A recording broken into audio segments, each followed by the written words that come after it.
လူတွေဟာကိုလုံးထာကိုပြန်ရတယ်လို့ပြောတယ်ကံတရားရဲ့သဘောတရားကိုလုံးထာကိုပြန်ရတယ်အဲ့ဒါကိုပဲဆိုတာရှိတယ်လေ What we sow we reap ဆိုတာကိုယ်စိုက်ပျိုးတာကိုပြန်မဲ့ရိတ်သိမ်းရတယ်ဆို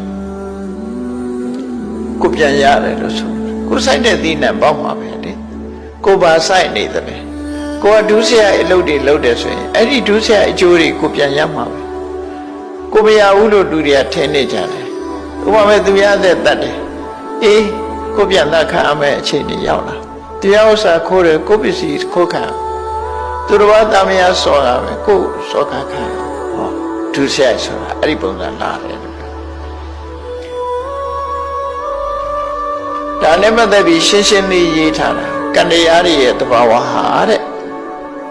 ကိုကသူများကိုဒုက္ခရောက်အောင်လုပ်လိုက်တယ်အဲ့ဒီဒုက္ခသူများကိုသွားပြီးတော့နှိပ်စက်တယ်အဲ့ဒီကိုလုံးလိုက်တဲ့ဒုက္ခဟာတုံ့ပြန်ပြီးတော့ကိုယ်စီ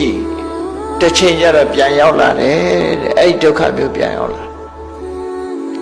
သက္ကုပါလမထေရရဲ့အလောင်းဆိုရင်ယစီဆေးဆရာဖြစ်တော့ကသူများကိုမျက်စင်းခတ်ပြီးတော့ကန်းအောင်လုပ်ခဲ့တယ်အဲ့ဒီကန်းအောင်လုပ်ခဲ့တဲ့အကုသိုလ်ကဖြစ်တဲ့ဘဝမှာကိုယ်မမျက်စိကန်းသူများကိုလုပ်ခဲ့တဲ့သူများကိုပေးခဲ့တဲ့ဒုက္ခကိုပြန်ရအဲ့ဒါကံတရားတွေရဲ့သဘာဝပဲ